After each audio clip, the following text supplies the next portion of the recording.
when something we do is unnatural or out of natural, సాధారణము కంటే కొద్దిగా భిన్నంగా, సహజంగా కంటే కొద్దిగా భిన్నంగా ప్రభువు మనల్ని ప్రేరేపించి నిజముగా నీ యొక్క ఆత్మ చిత్తశుద్ధితో నీవు ఆ కార్యము చేయాలని ప్రభువు నిన్ను ప్రేరేపించినప్పుడు అది నువ్వు హృదయముతో చేయగలిగితే అది దేవుని దృష్టిలో విలువైంది. ఇది చాలా బలమైన మాట అండి. I want to spend few minutes about this.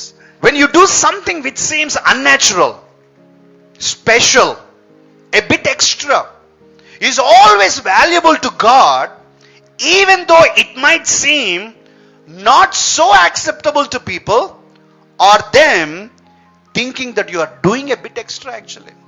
యేసే కూర్చున్నాడండి. అందరూ చుట్టుపక్కల జనాలు ఎంతమంది ఉన్నారు. ఆ రోజు ఏం ప్రోగ్రామ్ ఏమో మనకైతే తెలియదు. భోజనానికి కూర్చున్నారు కదండి. భోజనానికి రాసినారా మన బైబిల్లో? భోజనానికి కూర్చున్నప్పుడు సడన్ గా వచ్చింది కొత్త ప్రోగ్రామ్ స్టార్ట్ అయింది. ఏం ప్రోగ్రామ్ అండి? అత్తరుతో అభిషేకించే ప్రోగ్రామ్. కొద్దిగా అన్యాచురల్ గా ఉంది, అంటే సహజానికి భిన్నంగా ఉంది. వేరే వాళ్ళందరికీ ఏమనిపిస్తుంది? జనరల్గా మనమే క్రౌడ్ లో ఉన్నాం అనుకోండి, మనమే గుంపులో ఉన్నాం, ఏమంటామండి మన పక్కన వాళ్ళతో? ఏమంటామా అండి? ఏం భయమే, టైమే దొరకలేదా? ఇప్పుడే దొరికేదా? ఇప్పుడేనా? మా ఇంట్లోనా? మా ఇంటికి వచ్చి ఈమెనే అందరి దృష్టిని ఆకర్షించడానికి ట్రై చేస్తుంది అనుకోమండి. But Jesus liked it. యేసుకు నచ్చింది. యేసు అంటే నాకు సంతోషంగా ఉందయ్యా, ఇది ఈమె నన్ను ప్రిపేర్ చేస్తూ ఉంది, నా భూస్థాపన కొరకు ప్రిపేర్ చేస్తూ ఉంది. ఇక్కడ మనకు ఒకటి అర్థం కావాలండి.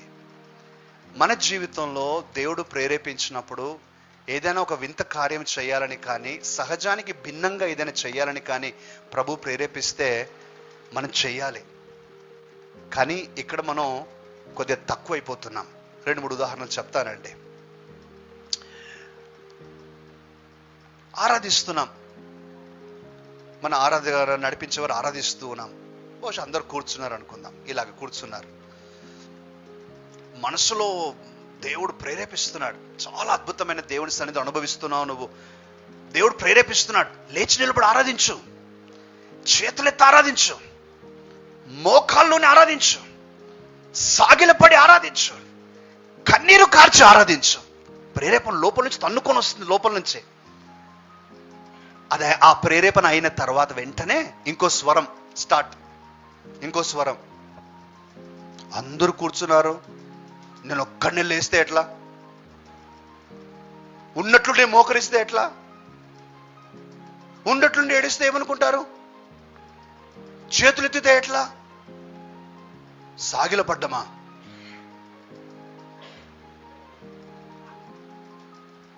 సాగిలపడ్డం ఎట్లా? కాబట్టి మనం ఏం చేస్తామంటే, నేను ఇంట్లో చేస్తా. ఏమనుకుంటామండి? నేను ఇంట్లో చేస్తా, ఇంట్లో మోకరిస్తా, ఇంట్లో చేతులు ఎత్తుతా, ఇంట్లో కన్నీరు కారుస్తా, ఇంట్లో సాగిలపడి నేను దేవుని ఆరాధిస్తా, ఇంట్లో కన్నీరు కార్చి ప్రభువుని ఆరాధిస్తా. What we have just done is this. మనం ఏం చేశామంటే, దేవుడిచ్చిన ప్రేరేపణని, అది దేవుని దృష్టిలో విలువైనదిగా ఉన్నప్పటికీ కూడా మనుషుల దృష్టికి ఏదైతే విలువైనదో దాన్ని మనం పరిగణలోకి తీసుకొని దేవుని దృష్టిలో విలువైన దాన్ని నొక్కి పెట్టేస్తాం.